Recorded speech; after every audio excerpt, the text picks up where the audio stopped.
Hey everyone, it's Simi Shah, and welcome to Trailblazers.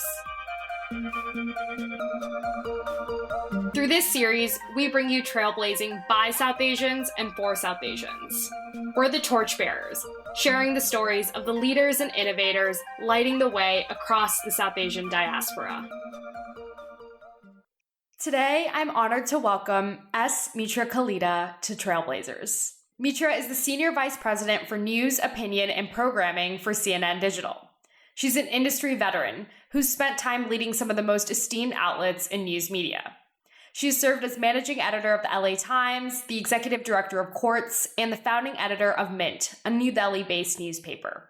Under her stewardship, the LA Times won a Pulitzer Prize for its coverage of the San Bernardino shootings. While at Quartz, she oversaw the launch of Quartz India and Quartz Africa. And over the course of her career, Mitra has also spent time at the Wall Street Journal, Newsday, the Washington Post, and the Associated Press, fostering growth and leading a wealth of initiatives at these outlets. In the coming weeks after the election, Mitra will actually be departing from CNN to lead a host of community-based media ventures.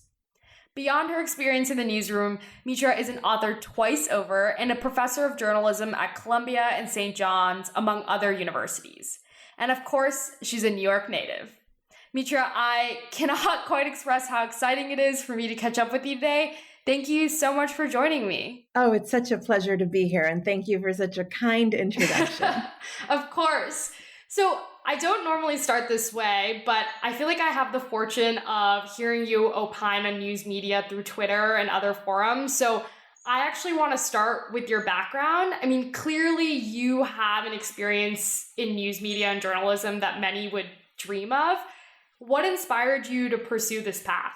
Oh, you're taking me back. Actually, we can go back 25 years or we can go back maybe even 40. So I moved around a lot. And I think that's important because as Indian Americans, that's kind of what we end up being. We're Indian or American, right? Most people are Indian at home and American at school, and it becomes as rich of a story that is, it's a bit of a cliche as well. My parents moved when I was 8 years old from Long Island to Puerto Rico, and we were there for a little more than 3 years. And upon returning to the mainland, to return to the US after that stint in Puerto Rico, I remember making a newspaper called the Kalita Times to protest my father's decision to move. And as far as I can tell, that was the earliest journalisming I did. And I mention it because it was so clear that in that moment, I turned to making a newspaper to find a voice, right? As cliche as that might sound, it was clear that by putting it under a masthead of the Kalita Times and writing articles and drawing pictures of my family crying as we were leaving Puerto Rico, that I thought my parents might take me more seriously under a journalistic banner versus me 12-year-old crying over moving to all places of New Jersey. And I do think that that thread is important because when I got to New Jersey, I joined the school newspaper and I didn't know anybody. I sat alone in the cafeteria. I mean, it was kind of stereotypical new girl over and over.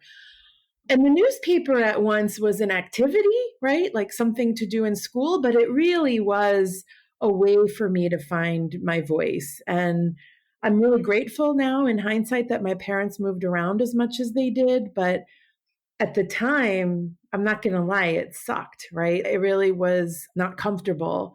And so I kind of do now look back and I think, okay, and then I did the middle school paper and I did the high school paper and I did the college paper.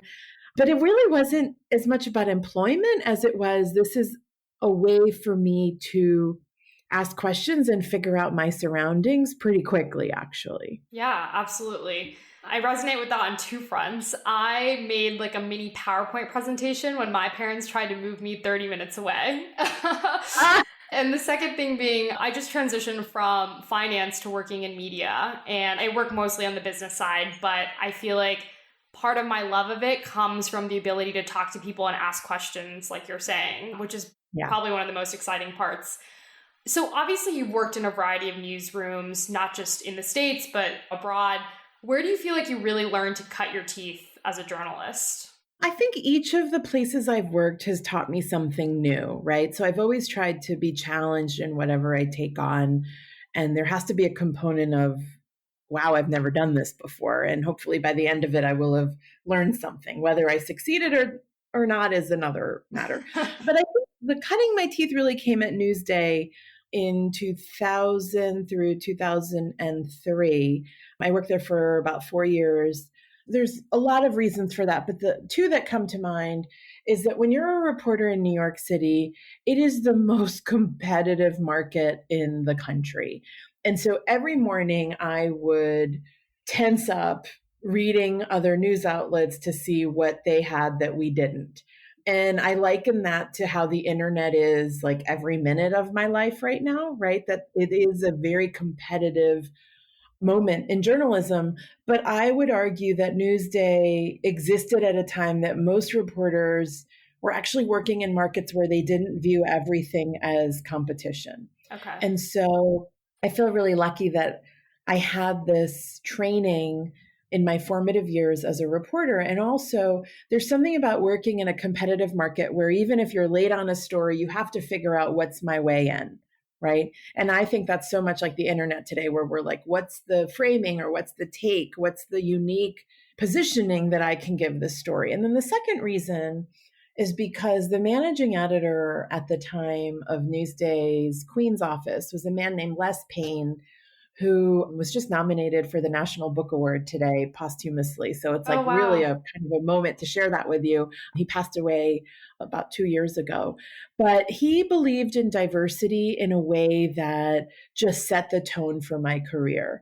Everything from hiring, so the staff, you walk into this office and it was a minority white office, which made sense because it was in Queens, right? And of course, to cover Queens, you have to have people from different backgrounds and different languages. But our Christmas party would have samba players and samosas and soul food, and everyone brought their families. And it was unlike any corporate Christmas party I've had subsequently in my career. And I just think Les, very early on as a journalist for me, set a tone on how you want to live your life and how that influences your career, as opposed to saying you'll do one thing in your career and another thing entirely in your life. So I'm so grateful that I had that really early in my career in journalism. Yeah, no, that's incredible. And honestly, I'm sure it is a very special occasion today to hear that he was nominated for that. It's good to narrate that story as well, because he worked on a biography of Malcolm X for more than 30 years. And just to see that work redeemed after his death is really quite remarkable. Yeah, absolutely. I imagine, especially being in that world, seeing someone honored in that way for their work posthumously carries a certain weight. So that's really exciting and great to hear. Something I'm curious about, over the course of your career, you've made a number of transitions from the editorial to the business side, from local to national to international. Can you speak to those transitions? I've done a few transitions. Some of it is from local to business or local to national, as you say. Other career leaps have been from print. I was literally a page one writer for the Wall Street Journal to digital when I launched Quartz. And that was hard, right? Because I didn't know how to size photos. I didn't know how to read metrics. Like, I was on Twitter, but I never used it. Like, there was just so much. And that transition, I think, was really marked by what I didn't know, right? There's two things I remember. One is it's okay to admit that you don't know. And actually, most people don't do that. So that felt kind of like a revolution in my transition, especially in the digital space where everyone's trying to tell you they know what they're doing, and nobody does right now. And then the second was just when you're most insecure or when you're transitioning is to lean on the foundation that you do have. What is it that you do know? What is it that you're good at? And what are you bringing to the table? And I would like to think that the basics of my journalism, right? My ability to put two sentences together, to have them hopefully make sense, that they transition, one thought goes to the next, that I'm giving you detail and hopefully some beauty that you can hang on to in the writing. I think about story structures in a pretty fundamental way. And so all of this comes into play because when you're grasping, you got to lean on the foundation, right?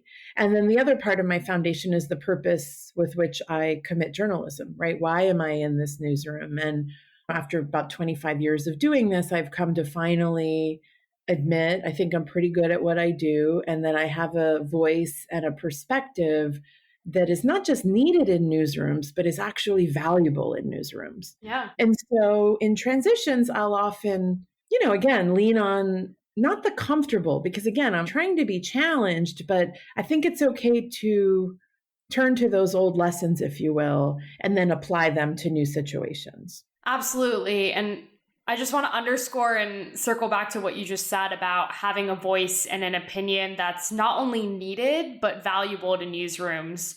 Obviously, in the past several months, the world has had a moment with respect to diversity, and I imagine that's appeared in newsrooms as well. Over the course of your career, how has being a South Asian woman impacted your outlook on your work and your work itself? It's a part of the fundamental package, right? It's really hard for me to separate my identity from the work. So I do think that there are some stories I view through the lens of a mother, and others through the lens of being a woman, and others through the lens of being South Asian, but there's also the lens of where I happen to live. And I mean, it's sort of an infinite number of ways that we consume media. And this is kind of why the work of those of us who advocate for diversity is never done. And that actually is a really hard thing to accept, because it's so damn exhausting, right? It's so hard. It's so much. It's all encompassing. It's not a 9-to-5 job.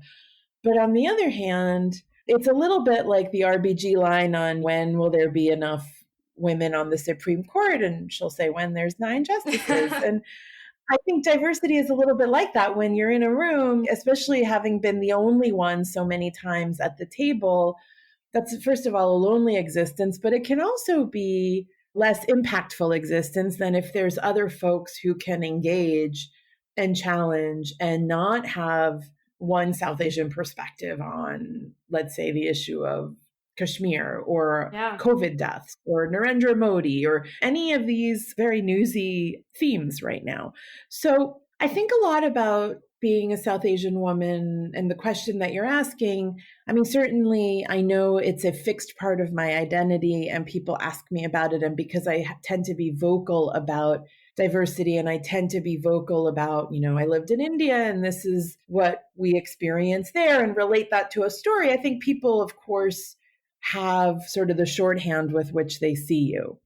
But, I would say that would be short-sighted if the people around me only viewed me as that, right? Yeah. Because I often joke, like, I have a PhD in New York City school admissions, and I've studied the suburbs very closely and can talk to you about post-World War II migration. And I like to nerd out on other subjects. So I think it's important, but I don't think it's the only facet of my identity. Yeah. I think it's interesting to hear you express it in this way, because it really goes to this whole idea that we shouldn't view any culture or identity or single person for that matter as a monolith. You obviously just touched on all these amazing topics that you've pursued an interest in and covered over the years. And I know some of your hallmark ones have been the Great Recession or the housing crisis. What have been the stories that you've covered that have really stuck with you over the years? I did a series on the Indian economy for Newsday in 2001, and that was right before 9/11. So I mention it because it was right before everything changed in my career, right? And I was a young reporter on 9/11, but before that, I was really lucky that Newsday sent me to India. I was forced to get a crash course in economics and explain liberalization and India's economy and why are there so many call centers and what does it mean for an economy literally to open up to the rest of the world. So that was something I remember. During the recession, I did a front page piece for the Wall Street Journal about the credit crisis and how it was affecting the poor. And while we often think of credit cards as purchases or splurges, right? Like, oh, I could buy a nice outfit, or for the poor, really credit represented a way to make ends meet. And so I followed a woman who was a bus driver. She operated a tour company, or she worked for a tour company. And her debt load was greater than her income.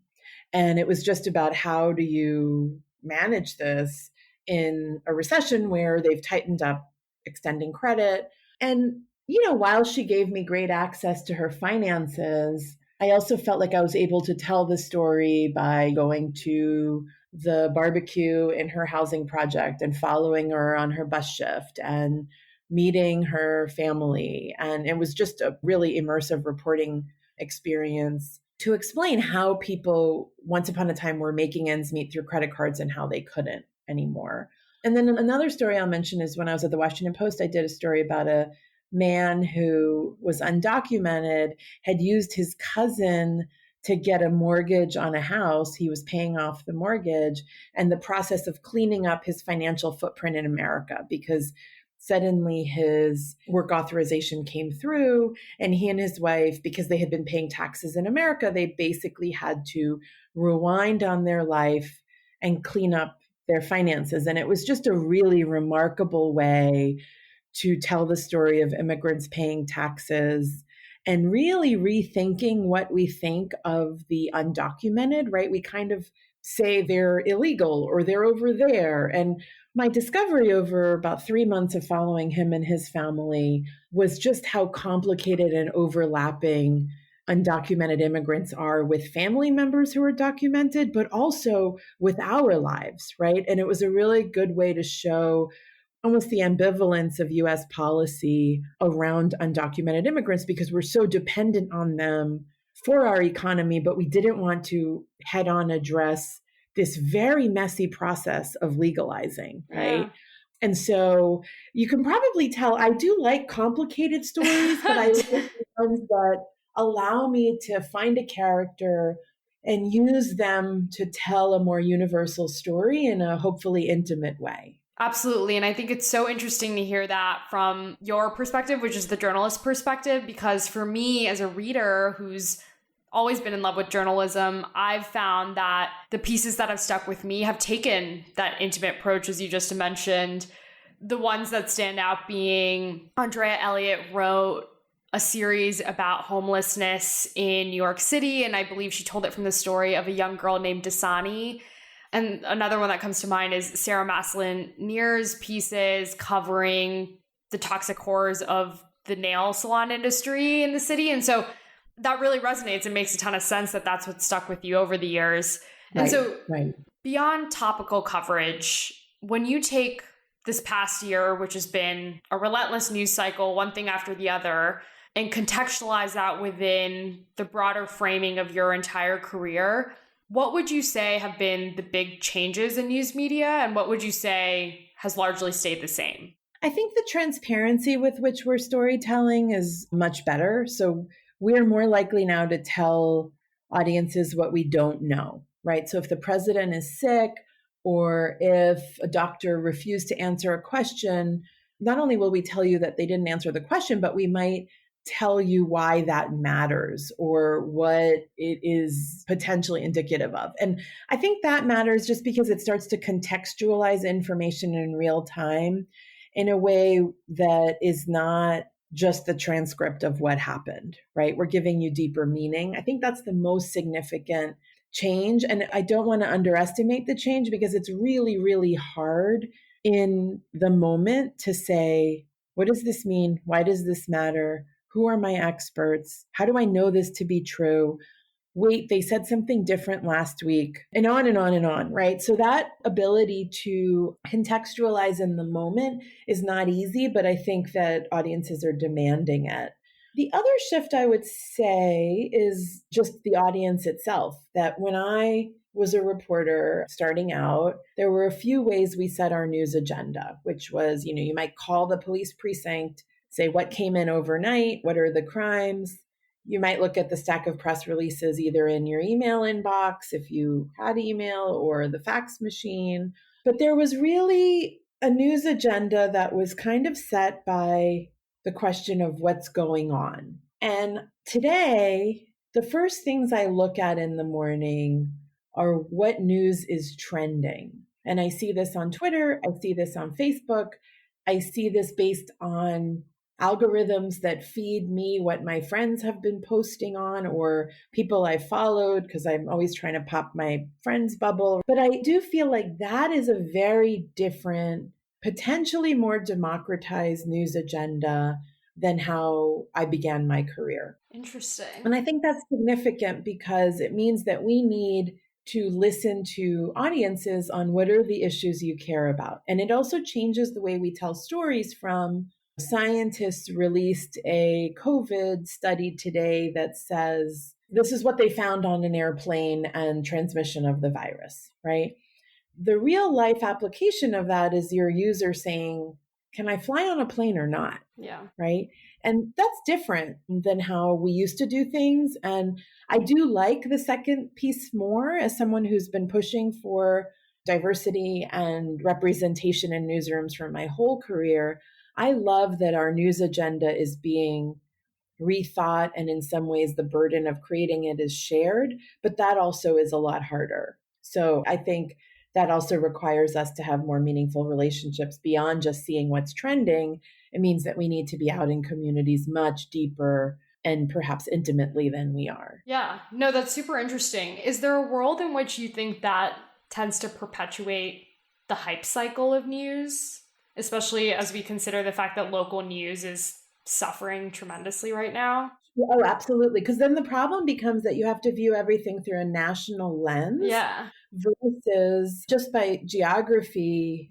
Geography is a business of scale. There is a limited number of people in my zip code, right? Yeah. And that's why I actually think I gravitate towards the overlapping identities and almost the intersectionality, if you will, of how people view themselves. Because like I run, for example, a newsletter that's very Queen-centric. It's called Epicenter NYC, and it's to help New Yorkers get through the pandemic. And we run this and it's very Queen-centric, which maybe some Manhattanites might have a problem with, but I've been reading news that's Manhattan-centric for most of my career. So I think that they can deal with it. But also, how can you cover Queens without covering the world, right?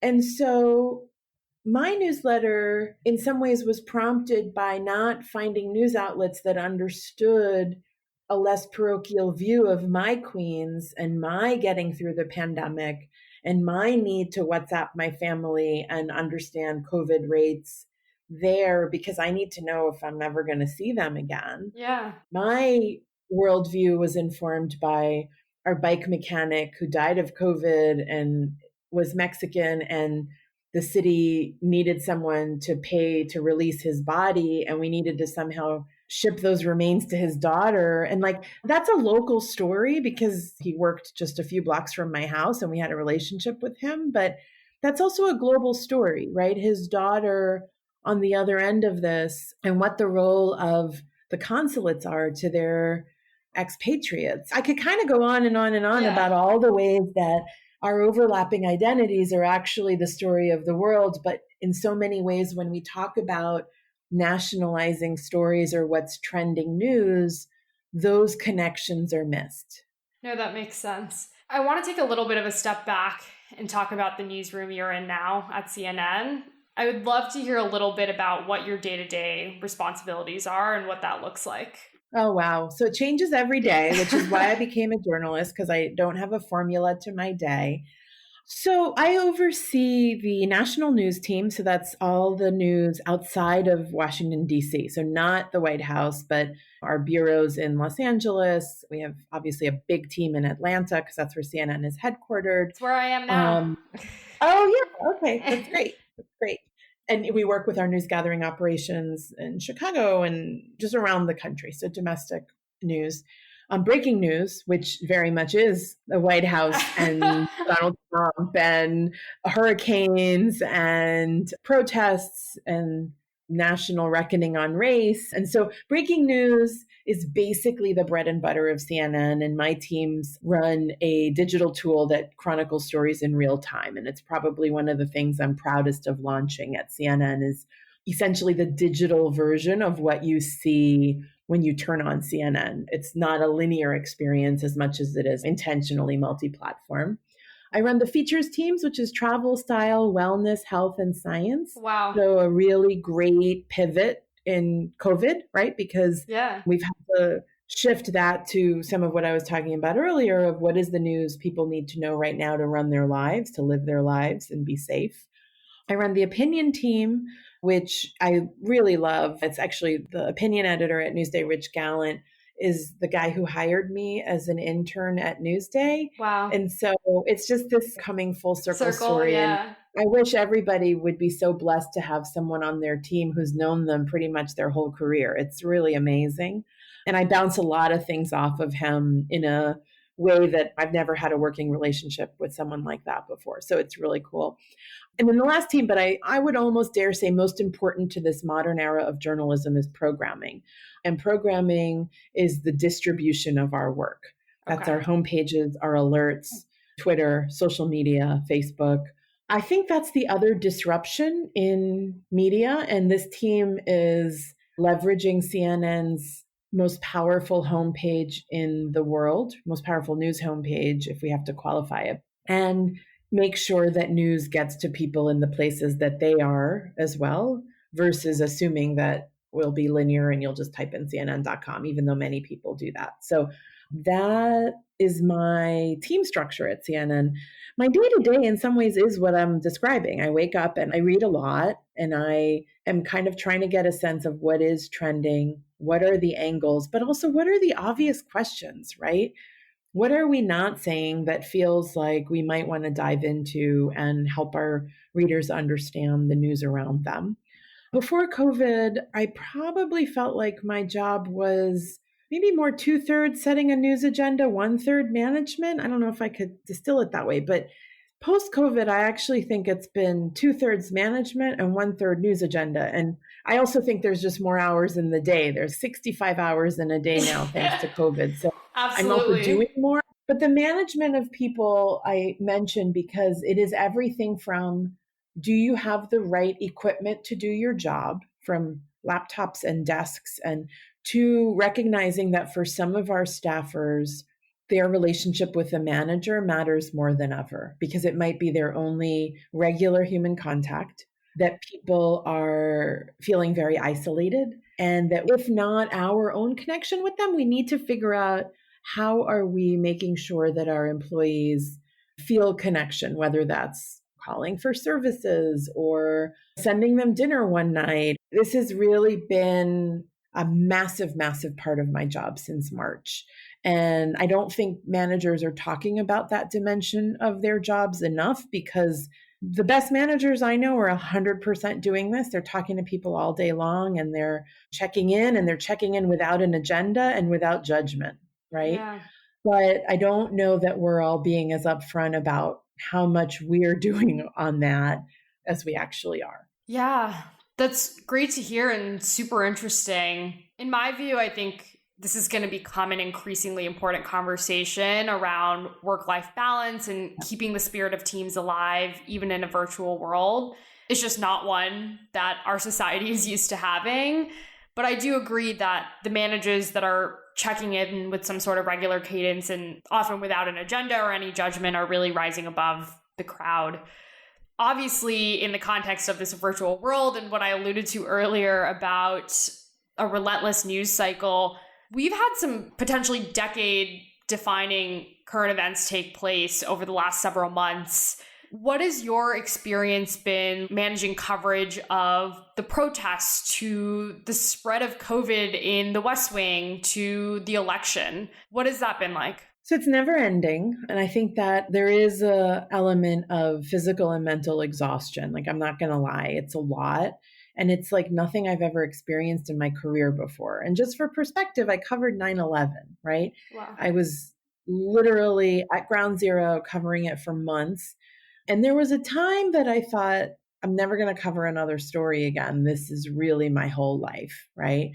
The difference with now is that it's a collision of so many different storylines, although I think they are related, right? There is a direct line from COVID to the racial reckoning to our current election cycle and the discourse around that. Like, those things are all connected. And race in many ways is a divisive agent, but it's also the binding agent of some of those stories that keep surfacing. I guess you're asking, what is it like to handle coverage of it, or how does that sort of play out, right? Exactly.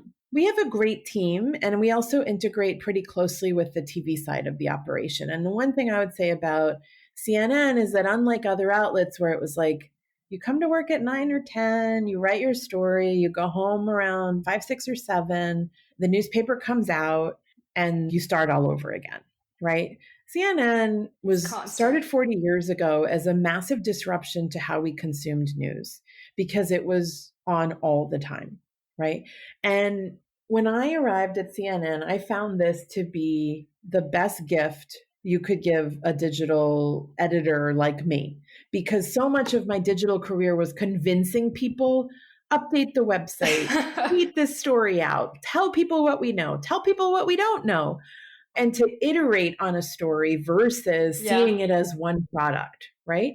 For me, the last few years have really forced us to almost lean into the CNN-ness of ourselves, which is, what do we know now? How do we know it? Oh, wait, there's another story. But then on digital, I'm able to do 4 or 5 of those at once, right? And I think that's really important because people can feel like, oh, they move on so quickly, or wait, what about the EPA? Or what about the death toll from COVID? And I really feel proud that I've been able to push for walking and chewing gum at the same time on that news agenda. And in some ways, that is the purpose with which I show up to work every day. It has not been an easy 4 years. It has been a lot. And I do think I'll look back on this period of my life differently. It just feels like a very distinct period of my life where I learned a lot and had to really lean into the foundations of why I do this to make it to the next day, but then also to innovate coverage that might be different from what everybody else has on the internet. Yeah. And why do you do this? So I really believe information is power. It might sound simplistic, but I think every element of uplifting audiences, respecting our audiences, comes from their access to information. And I think that whether it comes to like getting our kids into school, whether it's being a small business owner and not understanding how to fill out PPP forms, the power that we have to tell people what's going on is truly life-changing. And I've believed that my whole career. It's not just COVID that has given renewed sensibility to it, although I do think that there's a renewal on the life and death part of what information represents. But I really believe that if we can get the right information in the hands of more people, that is not just upholding democracy, but it actually improves it. We can rattle off every issue that ails society right now, whether it's inequity in education or racism or the environment. And at the linchpin of solving that problem is the information we are giving people. And now I would say the second covenant we have as the media with our audiences is, what do you do with that information? How do we make this actionable? I don't think we've been as good at that part of the journalism. And that's where I really am starting to see my focus in a post-2020 world, regardless of who wins. Well, it's always great to hear that truth and efficacy are the priorities of one of the most impactful newsrooms out there in the world.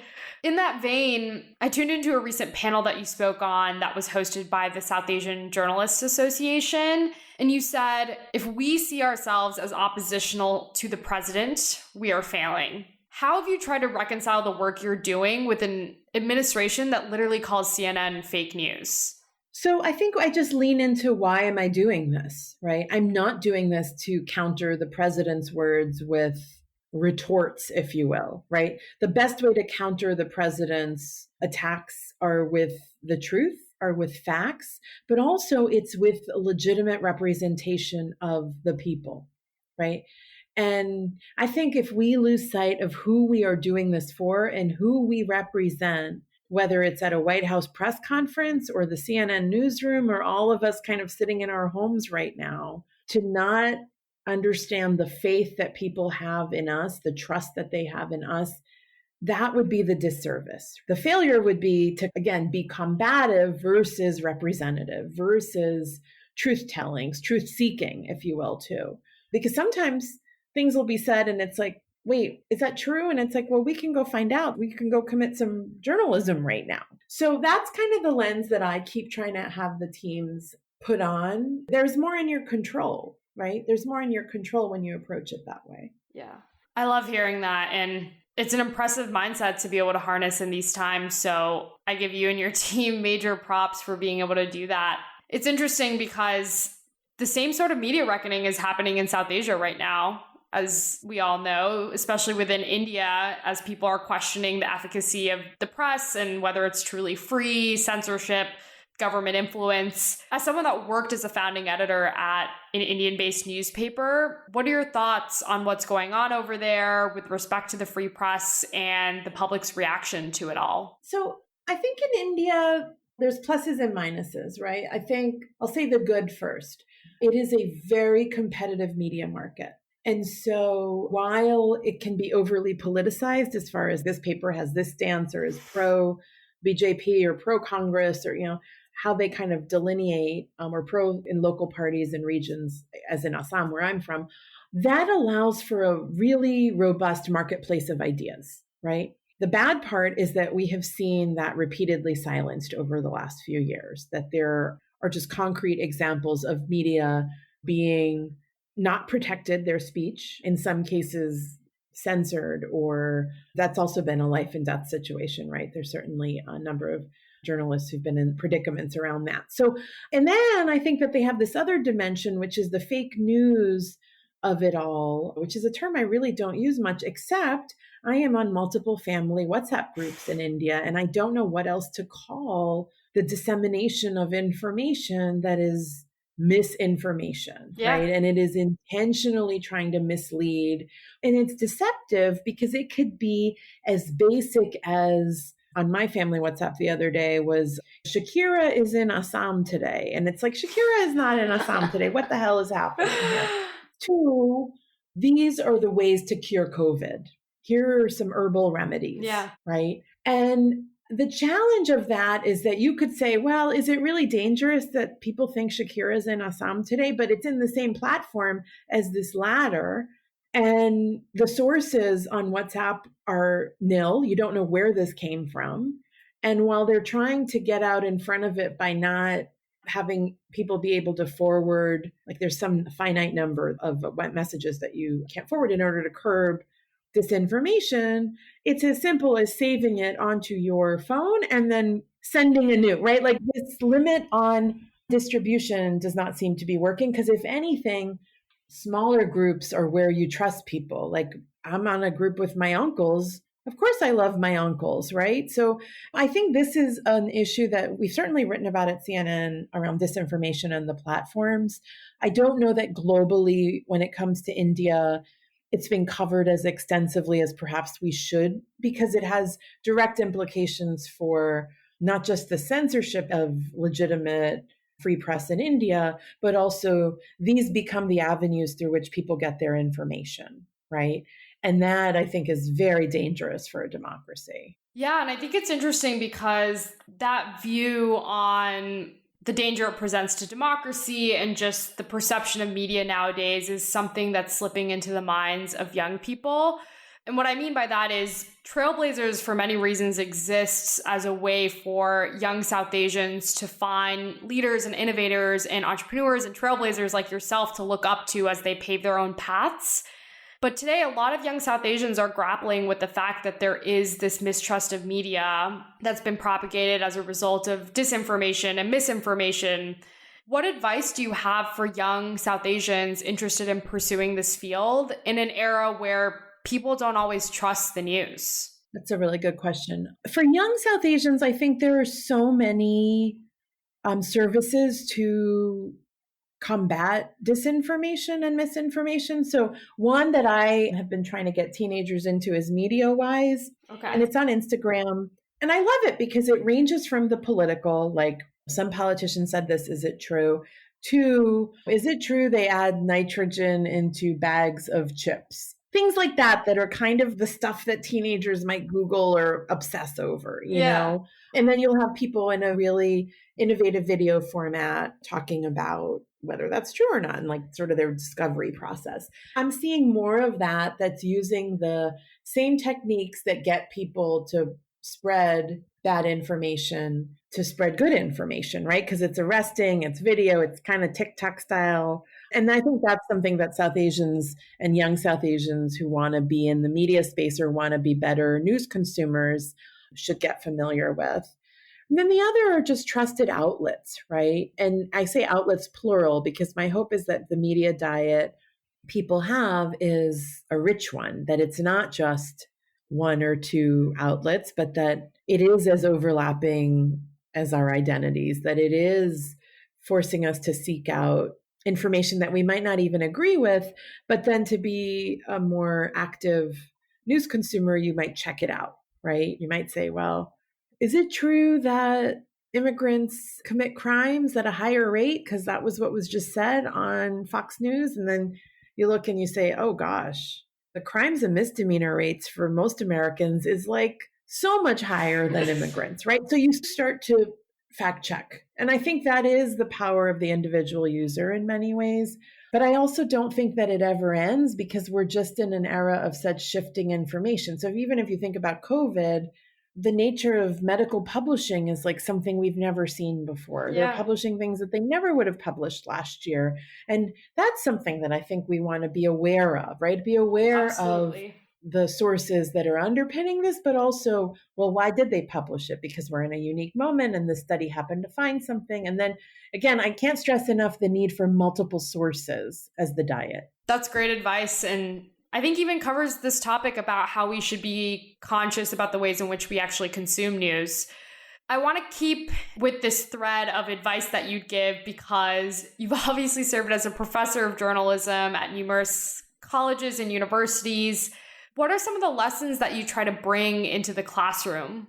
I think the more we have people do journalism, the better. So every time I do an exercise on headline writing, and then I flip it around and say, okay, everyone, here's the story, write the headline. Like that latter exercise is always more engaging. And I do think that there's something to the mystery of how we do journalism that we've not been great at letting the public in on, right? So I try to think about that a lot. How do you show your work almost as a professor or as a practicing journalist? And then I taught a class at St. John's called The History of Journalism. And I'm really glad I did it because it forced me to revisit the nature of opinion journalism and how we ended up with the inverted pyramid format of why we write stories in this very economic way. And it is because of economics. And so I loved that. And I think that just rewinding the tape on the industry that you want to become a part of is really important. How did we get here? Why is it this way? Could it be challenged to be different, right? What if we allowed websites to be constructed by artists instead of a bunch of former newspaper journalists who were using old school design, you know, and things like that. I like that infusing of history with your current moment because it feels like a little bit more cyclical. Right? Yeah, absolutely. I love that. I'm a total history buff and I just feel there's so much value to be unlocked when you can truly appreciate the origins of the field that you're pursuing. And it's also funny that you say that because I feel like most journalists that I've met and spoken with, they have some piece of historical hallmark journalism that they revere that really sticks with them. For me, one that comes to mind is Gay Talese's Frank Sinatra Has a Cold. Is there any hallmark piece of journalism that really speaks to you that way? I think the case for reparations that The Atlantic ran was one of the greatest stories in modern history. I just think that it was a really solid example of a character-driven, speaking of complicated narratives driven by characters, I thought that was excellent. There's a lot of stories that I just reflect on every now and then where there's like a detail that haunts you. And this is really minor, but I'll share it because the other thing is what's the journalism that stays with you might not be the 6,000 word piece. But during Kenyan elections, I remembered a piece, I believe it was in the LA Times about the election. And two boys were listening to the results come in and they were sharing a set of headphones. And that I remember this, gosh, it's been more than 6 years since the Kenyan election. Like that I remember that detail is a testament to painting a picture and what an election meant to a country's youth in a time of an information revolution, but not quite enough of a revolution because they're still sharing those headphones, So things like that, I think, are just beautiful details that I think about a lot and inform my work. The story that Jeffrey Goldberg did on Obama's foreign policy, I thought was remarkable. And it's also like stories that are very dense and somehow become accessible. I thought the New York Times treatment of Trump's taxes last week was masterful. Yes. Because you felt like you could apply these lessons to your own tax returns. And like, how often do you read about taxes, a dense story and you internalize it to like, wait, could I write this off? There was like a subtle nod to the reader in that story that'll stay with me for a long time. Yeah, that's really beautiful. And I imagine something else that will stay with you for a very long time is the story that won the LA Times a Pulitzer Prize while you were leading the charge there. The story about the San Bernardino shootings. Obviously, the Pulitzer Prize is one of the most esteemed awards in journalism, but did you have any mixed feelings having earned that award, covering such a difficult and traumatic story? I think there's guilt in some ways over many things. One, it's such a team effort, right? And so all of our hands are on that. It's an all hands on deck story. And while we won the Pulitzer, there's two things I did that come to mind that I'm like, those were victories and I know I had a hand in it.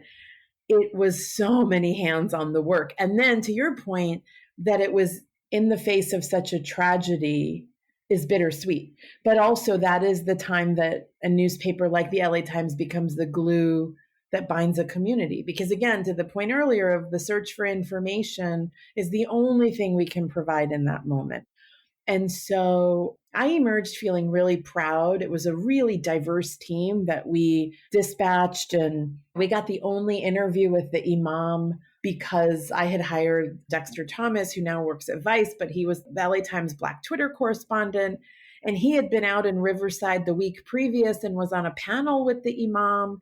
And the imam didn't want to talk to any other media, but because we had a relationship, which of course is how community reporting works, we were able to break a lot of news around that. And I think about that because it did feel like it came full circle. It was also a story that had a foreign dimension, right? Speaking of local news not being parochial and everything connects and emanates outward in some way. Our correspondent in Iraq was writing pieces about ISIS and the militarization of terrorists in the US. And all of that just feels like every story in my career suddenly came together. Wow, that's really incredible. And I appreciate you giving such an inward look into your life and career and how you've viewed these stories and the people that you've interacted with. You're obviously a trailblazer in the media space. And something that gets me really excited is you're probably one of the most powerful women in the country. With respect to... I feel like you need to tell my children that, but thank you. With respect to your focus on community media ventures and everything else going on in the world, what are your biggest priorities with respect to news media going forward? I think just to keep elevating voices. We often decry the absence of nobody is covering this, or this is a news desert. And we use these terms sometimes, and I think we need to expand our definition of who gets to do the telling. And that is the most significant priority in my life right now. It is really to uplift more voices and to somehow keep the decentralized media model, right? To keep the authenticity of community news outlets. And yet, can we amplify the message? And would that lead to better journalism and maybe even earlier journalism? Because then national outlets wouldn't discover something where those of us who live in these communities are like, we knew that 2 or 3 weeks ago. So that's where my mind is going now towards the future. Yeah. No, that's really exciting to hear because I think journalism is absolutely in a bit of an evolutionary state right now. And it'll be interesting to see where it goes with women like you at the helm. So Thank you so much for all that you do, and really excited to see where you take it next. Thank you so much for having me. This has really been delightful. This is a podcast from Trailblazers Media. For more content on South Asian trailblazing, follow us at South Asian Trailblazers on Instagram and Facebook.